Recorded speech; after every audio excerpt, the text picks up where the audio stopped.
Jason Crow was an open and advocate supporter of the Afghan Allies Act, which brought thousands of Afghan nationals who worked with the U.S.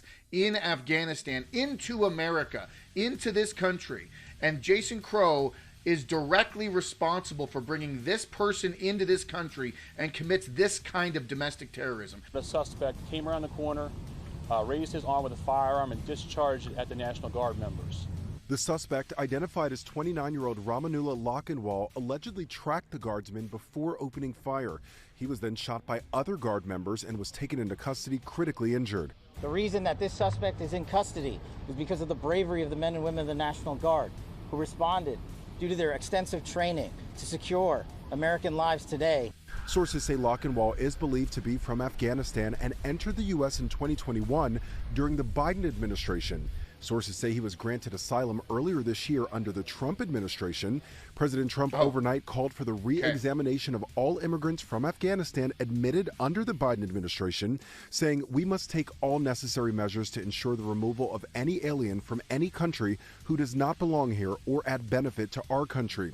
And listen, this is exactly what they're going to try to do. This is from ABC News, folks. They're going to spin this. I read this whole article. They're going to spin this entire thing. Let's read into it, because this is what they do. They spin the article, twist the script, twist the narrative. Don't get it twisted, folks. Do not get it twisted. The Afghan Allies Act was a Democrat policy sponsored through Jason Crow, very vocal supporter of this whole thing. And the Biden administration let thousands of Afghan nationals in who worked with American troops in Afghanistan. And a lot of these people, Exhibit A, are very dangerous. As investigators continue to probe what motivated the man to allegedly gun down West Virginia National Guards members. To allegedly gun down. Do you see what they do? Killing one just blocks from the White House. Officials said on Monday that the victim who survived the attack was making positive progress. So the suspect, Ramanullah Lochinwal, 29-year-old, married father of 5 from Bellingham, Washington. That's what the ABC reports. No, this dude is an Afghan national. He's not from Bellingham, Washington. Get it right, get it straight. Quit flipping the script. Quit spinning your narratives, okay? Unfortunately, the National Guardsman Sarah Beckstrom passed away from her injuries that were caused by this psychopath, by this domestic terrorist, by this Afghan national that was brought in through the Afghan Allies Act process. Staff Sergeant Andrew Wolf is in critical condition, but he is recovering. He is making amends. So let's hope and let's put our prayers forward for a speedy recovery for Andrew Wolf. And our hearts go out to Sarah's family, and rest in peace. It is just a shame that we have to report on this kind of stuff. And this is directly responsible and directly attributed to Jason Crow. This here is from Jason Crow in response to the National Guardsman shooting by this Afghan national. I'm horrified by today's tragic shooting of 2 brave National Guardsmen. Our service members are the very best of America. Violence like this is unacceptable. My heart is with them, their families, and the dedicated men and women of the National Guard. That's from Jason Crow. Okay, sounds good on face, but when you get down to it, when you uncover what's really going on with Jason Crow, absolutely unacceptable. Let's compare and contrast what Jason Crow was speaking on in light of his heartfelt condolences to the shooting that took place. Meanwhile, this is the rhetoric that he sits in office and pulpits. So let's take a listen. America is strong not just because we have the most bombers, the largest aircraft carrier fighter groups, or the largest defense industrial base. We are strong and at our strongest when we have friends.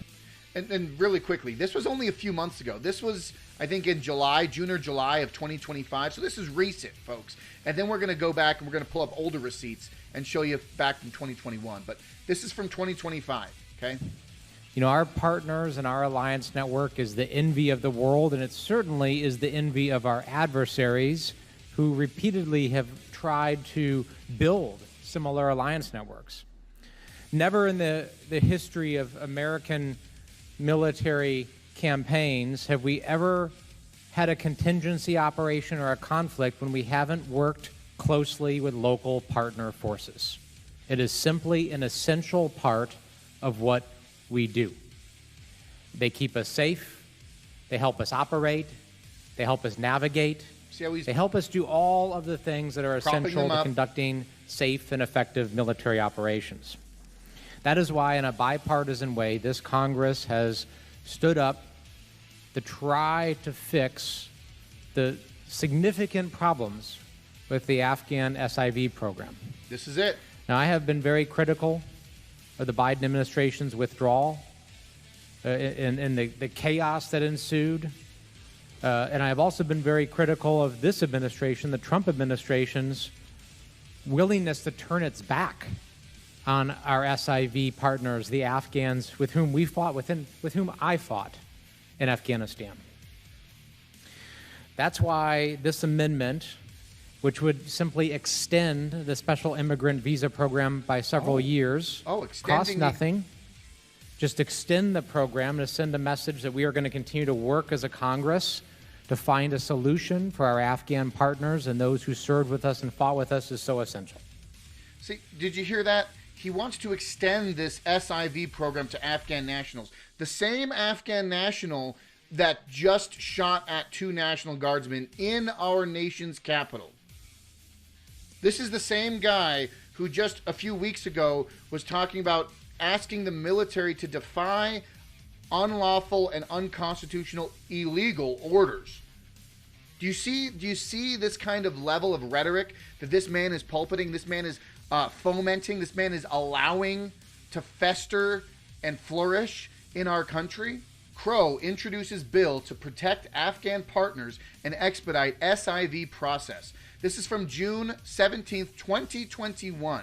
So Jason Crow has been fighting for Afghan SIV expedited visa process for Afghan nationals. Today, Representative Jason Crow and members of the Honoring Our Promises work group introduced the Averting Loss of Life and Injury by Expediting SIV, the Allies Act, a bill designed to protect our Afghan partners and expedite the Afghan special immigrant visa process as the U.S. withdraws from Afghanistan. The Allies Act was introduced alongside 24 bipartisan members of Congress. The Afghan SIV program was created in 2009 to provide safety for Afghan interpreters, contractors, and security personnel who worked with the U.S. government in Afghanistan. The application process has been plagued by delays since the program was established and faces severe backlogs, with wait times routinely stretching for years. Since the Biden administration announced its plan to withdraw all U.S. forces from Afghanistan by September 11, 2021, Crow has called the administration to expedite the visa process, as Afghan SIV applicants and their families are increasingly under threat by the Taliban. The Allies Act would increase the Afghan SIV cap by an additional 8,000 visas and remove burdensome application requirements that slow down the application process without impacting national security. The Allies Act would increase the Afghan SIV cap by an additional 8,000 visas and remove burdensome application requirements that slow down the application process without impacting national security. Oh, are you sure about that, Jason? Are you sure that it won't impact national security? Well, I've got 2 National Guardsmen that were shot by an Afghan national, one who has since passed away, and one in critical condition, directly impacted by this Allies Act that you are such an advocate supporter of, Jason Crow. Let's take a walk down memory lane. A few years ago, in 2021, Jason Crow was on an interview with KKTV 11 from Colorado Springs, and he's speaking directly in regards to the Afghan Allies Act and its impact in Colorado. Let's take a listen. Yeah, absolutely. I mean, this is an issue that's obviously personal to me and my fellow combat veterans. These Afghans, these partners, these friends of ours helped save our lives, helped us accomplish our missions over the last 20 years. In so many ways, you know, I may not be here sitting talking to you today had it not been for the service of these Afghan soldiers and translators and interpreters and others. And there's so many veterans across Colorado who have a similar experience. So I've been working with the veterans groups to make sure that we continue evacuation, that we push the administration on being clear about what that continued evacuation will look like, but that we're also bringing folks to the United States and we're doing the refugee resettlement process. Over 50,000 Afghans have now been brought to the United States. Did you hear that? 50,000 Afghans were brought to the United States. They're residing at 8 different military bases throughout the country, and about 3,000 to 4,000 a week are moving off of those military bases and being resettled throughout the country, including here in Colorado, where we've already welcomed several hundred, and we expect to welcome several thousand by the time this is all said and done. And we will, as a state, do what we always do, and we'll open up our arms to these amazing folks, these partners, these friends, people who have already shown their patriotism for America, and they're going to be great Americans. Oh, wow. Showed their patriotism for America. You're talking about Afghan nationals showing their patriotism for America. I'm just going to say this. I'm not trying to throw a broad brush over all of these Afghan nationals, but when we're talking about a country that was torn apart by decades of foreign intervention, foreign military intervention, and you're going to tell me that these Afghan nationals, upwards of 50,000 at the recording of this video, have been allowed into this country, and they're patriots to America. The National Guardsman shooting that happened on Thanksgiving Eve shows me that this person, that Jason Crow, does not understand the innate behavior and the innate capabilities of people from foreign countries who want to destroy America from within. How many of these hundreds of thousands of Afghan nationals have similar or same-minded sentiment that this psychopath who committed that atrocity on Thanksgiving Eve believe? How many people still have that same kind of thought process? I'm not saying everyone. I'm just asking and postulating a question, folks.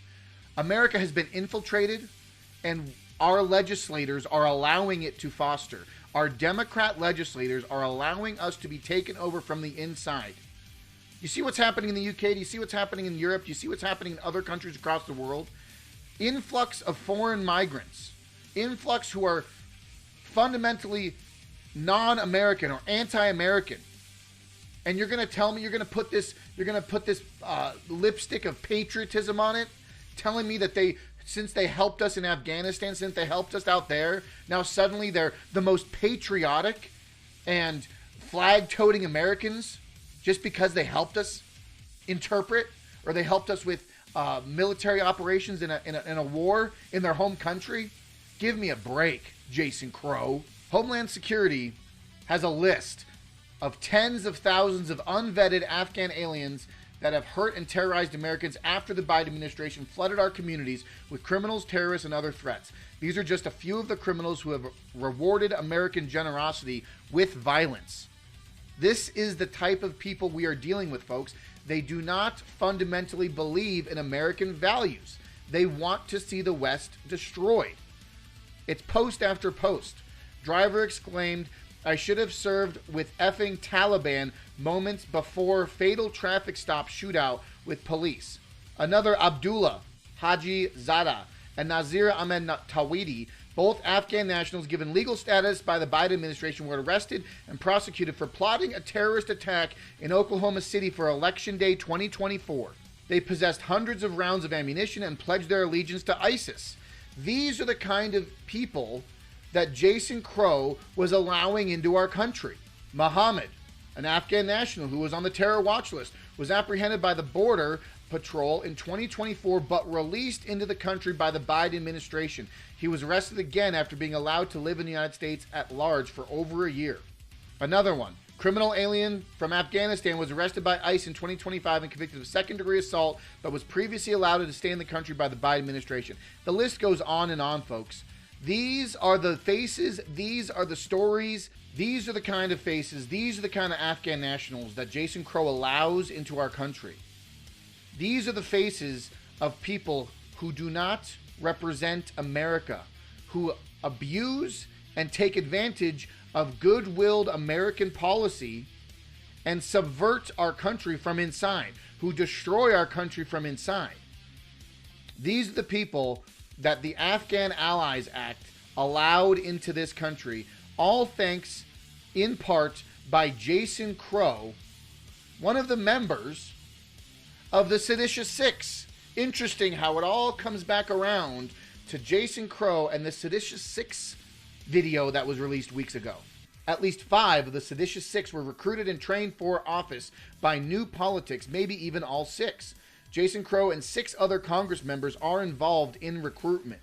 New Politics is a purpose-built political talent agency and campaign accelerator that recruits, trains, and develops leaders with service backgrounds to transform our politics.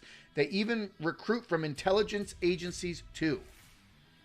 Not even 2 months before the military coup narrative was started, New Politics got a sudden infusion of $20 million. Oh, how interesting. How convenient. This money just flows from one side to the other, right? Promoting a narrative of division and chaos within our country.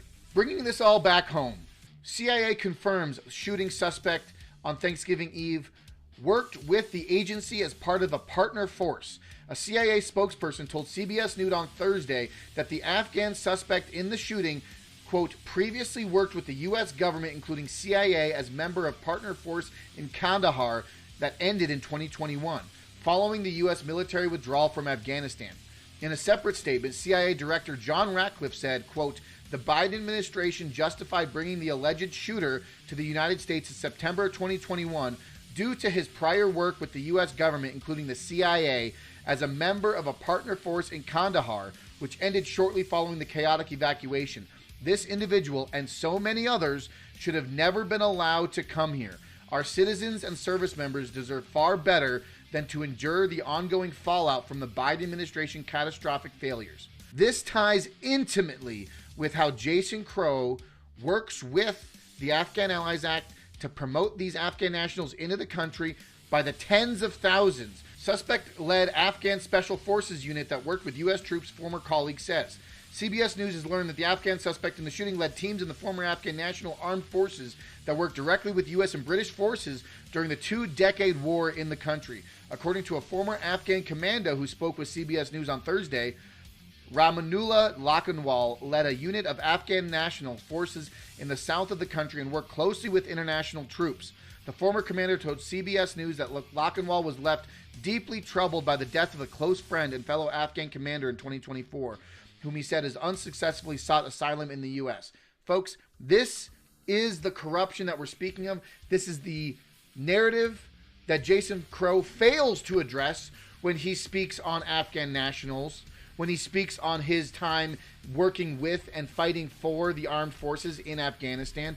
This is what Jason Crow fails to address when he speaks on the Afghan Nationals and the Afghan Allies Act that he's so openly in support of. They come here from a war-torn country for 2 decades, from an American-funded and fueled war in their home country, and we're going to invite them into ours? Don't you think that these people are going to have a little bit of resentment against the American dream and the American prospects and what it means to be an American here?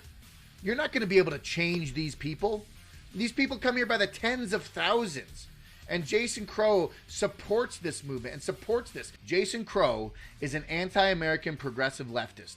He wants to sow division by allowing these Afghan nationals into this country, by supporting the Afghan Allies Act, by speaking about this not following unlawful orders BS, by allowing tens of thousands of Afghan nationals who are objectively anti-American, who lived through a multi-decade country war, sent them back over to America, and now he's expecting these people to be rah-rah Americana. We love America. Thanks for destroying our country. These Afghan nationals aren't going to assimilate into American culture. They are objectively anti-American. And now, as an anti-American representative such as Jason Crow, speaking about Donald Trump's unlawful orders and the military doesn't have to follow unconstitutional orders, it all ties together, folks. It all brings it back home, understanding that Jason Crow is allowing the wolves inside the chicken coop. He's allowing the wolves to enter America, to destroy this nation from within. He's fomenting dangerous, violent rhetoric, and he's letting dangerous people into our country. Don't listen to Jason Crow. Don't listen to leftist rhetoric, and be careful and be safe, and make sure you always speak the truth and fight for freedom and never give up.